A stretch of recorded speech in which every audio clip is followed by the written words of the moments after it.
I'm Ava Zacharsky here with Rachel Brennan before the Cross Country National Championship. Rachel, just last weekend you won your regional title. Can you take me through your emotions since being declared regional champion?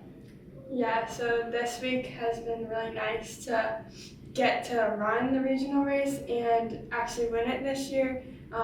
It's cool to have that line up well because regionals is only a week before nationals, so you need to do enough that you make the national meet, but also trying to save energy since it's only a week between them. So now I'm just trying to get like a restful mindset, nice and calm. We had the last workout today, just a little tune-up, and now feel confident going into nationals after being able to take that. So that's great. For sure.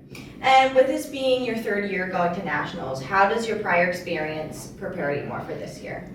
Yeah, so I remember my first year going, I was so nervous and I was just excited to get the opportunity, so I didn't go in with very many goals.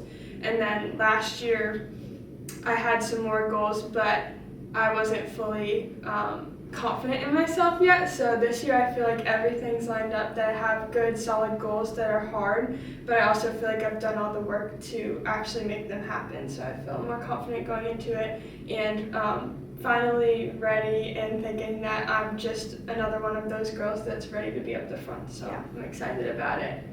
And all season you've been working so hard. What truly motivates you and just keeps pushing you to keep moving forward into nationals?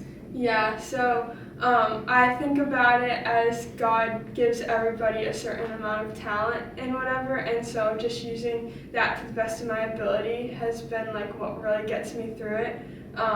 Also, I really like a hard workout, and being able to go into those and just gain all the confidence from really hitting those hard makes me ready to go into every race hard as well. So I think just using the gift God gave me is like the main motivation, but also just putting it to myself too, and that if I'm gonna put in a good amount of hard work, I might as well go all the way with that. So Thank you, Rachel. Great luck this weekend. thanks.